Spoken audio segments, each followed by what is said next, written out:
আচ্ছা, আমি যদি আপনাকে জানিয়ে রাখতে চাই, আমি এখন কিন্তু আছি জীবননগর উপজেলা স্বাস্থ্য কমপ্লেক্সের ঠিক সামনে। এখানে কিন্তু আমরা আসার পরে যেটি দেখেছি, এখানে হাজারো উৎসুক জনতা রয়েছে, সাথে রয়েছেন কিন্তু বিক্ষোভকারীরাও। তো আমি সর্বশেষ অবস্থা যদি আপনাকে জানাতে চাই, যে পরিস্থিতি বিবেচনা করে চুয়াডাঙ্গা জেলা প্রশাসক এবং পুলিশ সুপার ঘটনাস্থলে এসেছেন।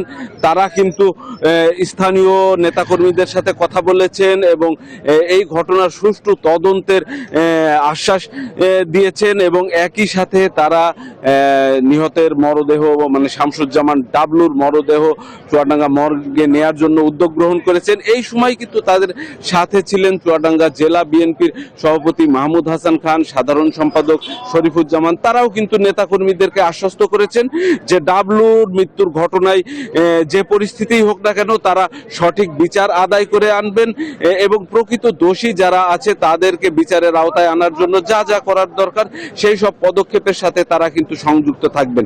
জেলা বিএনপির সাধারণ সম্পাদক শরীফুজ্জামান যেটি বলেছেন, যে আমরা এই মুহূর্ত থেকে প্রশাসনের সাথে সংযুক্ত থাকব, যতক্ষণ না সুষ্ঠু বিচার হয় সেই পর্যন্ত কিন্তু আমরা সাথে থেকেই এই বিচার নিশ্চিত করব। একই সাথে বিচারের প্রক্রিয়ায় যাতে কোনো ধরনের টালবাহানা না হয় বা ভুল ত্রুটি প্রদর্শন না হয়, এজন্যই কিন্তু তারা জেলা প্রশাসনের সাথে সংযুক্ত থাকবেন।